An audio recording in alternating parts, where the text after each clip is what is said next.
Video games mean different things to different people. For some folks, it's just something fun to pass time. A quick match, quick mission, then you hop off. But for other people, and I'm definitely one of these type folks, games can be way more than that. Sometimes a game is a stress reliever, like after a long day you just need something that lets you breathe. Sometimes it's an escape, where for a couple of hours you're not thinking about bills, work, pressure, or life. You're just in another world. Sometimes it's a challenge where you keep losing over and over and over again, but you come back because you're addicted to getting better. And sometimes games really hit you like a movie. The story sticks with you. The music sticks with you. The characters feel real. You finish it and you just sit there like, damn, that was an experience. So today, I'm sharing my top 10 video games of all time. Not based on what the internet says, not based on what's trending, not based on what's objectively the best. This is my personal list, the games that left the mark on me. So, let's get into it. You told me there wouldn't be any cameras. And you told me you were gonna wear something nice. Coming in at number 10 is Halo 2. Halo 2 is legendary for one main reason: it's multiplayer. This game helped create what we now look at as the modern day online shooter experience. The matchmaking, the competition, ranked grind, the trash talk. Man, it was a whole era back then. And the story deserves love too. Playing as the Arbiter and seeing the bigger picture of the whole Halo universe was wow at that time. Yeah, the ending still hurts, but Halo 2 is one of those games that shaped gaming culture forever. He got away from us. It's good, Pete. I saved the tracker. Let's go, man, before he gets too far. No. He's mine. You sure? At number 9, I've got Marvel's Spider-Man 2. Insomniac nailed the feeling of being Spider-Man, but this time you get it from two angles, with Peter and my boy Miles. The swinging is still top tier, the combat is smooth, and the story hits harder because the stakes feel personal. It's not just save the city, it's hold your life together while you do it. And the villains, the pressure, the emotional moments, this game makes you feel like you're in a Spider-Man movie, but you've got the controller. I have seen the gates of oblivion, beyond which no waking eye may see. Number 8 is Oblivion. Before Skyrim took over the world, Oblivion was the open world RPG that made you feel like anything was possible. You could be a hero or a menace, and the game didn't judge you. The side quests were on another level too, especially the Dark Brotherhood stuff. Oblivion had the classic fantasy vibe where you pick a direction and end up on some random adventure for 3 hours, and you can ask me about that. It's one of the best freedom games ever made, in my opinion.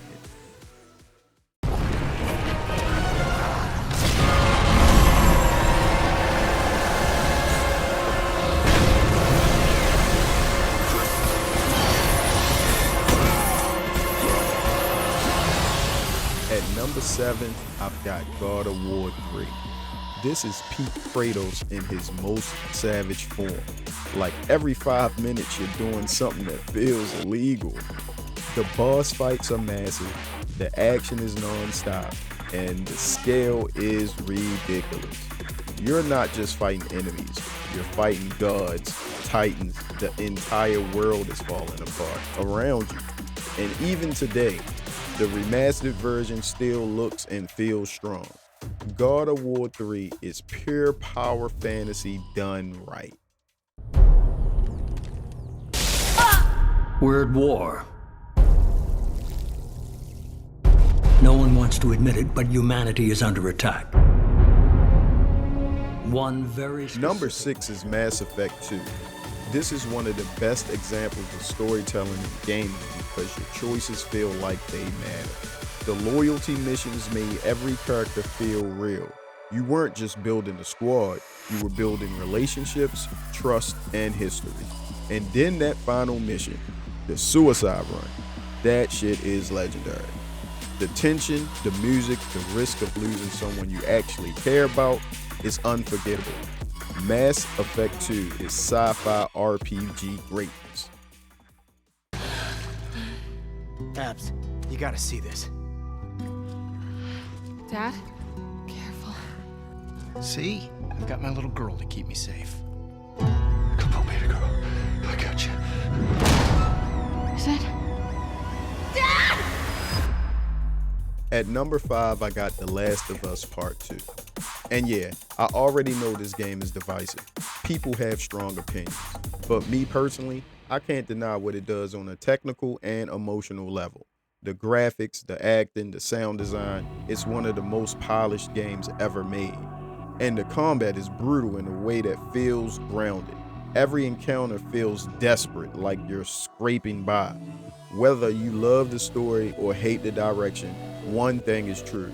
This game left a mark. Sit tight! I'll handle the blasting! Don't blow yourself up. Listen up. In the back! Come on! He's gonna kill us in Hurry! here! Leave us alone! We didn't do shit to you! At number 4 is GTA 5. This game has survived for like 10 years strong across multiple console generations, and it's still one of the biggest games on the planet. Online is chaos, but the single player story is iconic. Michael, Franklin, and Trevor felt like 3 completely different vibes, and switching between them kept the game fresh the whole time. GTA 5 is one of those games that became a cultural moment. Everybody played it. And I'd like to say my top 10 came out before GTA 6.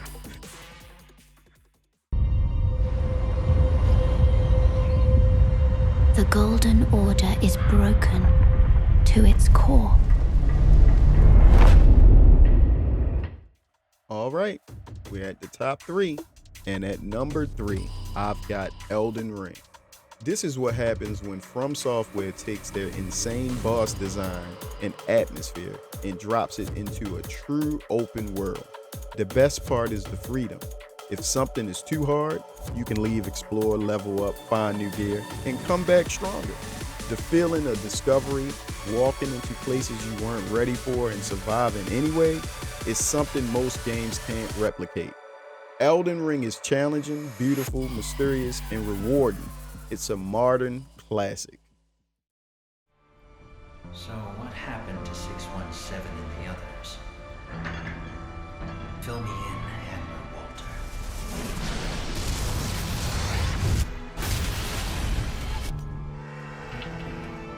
Well, at least you're helping me clear my inventory.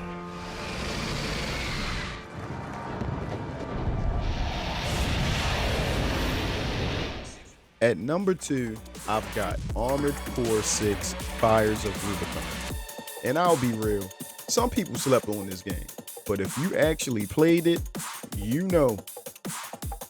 This is fast, aggressive, intense mech combat with customization that's so deep you can completely change your playstyle by swapping a few parts. And the boss fights are crazy. The kind where you lose 20 times, then win once and feel like a champion. Doom, doom, doom, doom, doom, doom. The champ is here.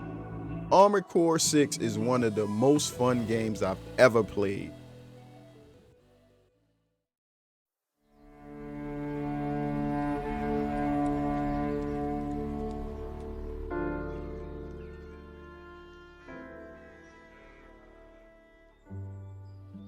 And now, my number 1 game of all time, Red Dead Redemption 2. This game is a masterpiece, and I don't even mean that in a review way. I mean it in the way it makes you feel like you're living inside a real world. Red Dead Redemption 2 is a slow burn, but that's the point, because every moment feels earned. The world isn't just big, it's alive. You can ride into a town and feel the tension. You can walk into the wilderness and feel alone. You can do something small like set up camp, eat, clean your gun, and somehow the game makes that feel meaningful. And Arthur Morgan, is one of the greatest characters gaming has ever created. The writing, the emotion, the loyalty, the regret, all of it hits. It's one of the few games where you're not just finishing missions, you're watching a life unfold. And when it's over, you don't just say, that was a good game. You sit there like, damn. That's why Red Dead Redemption 2 is my #1.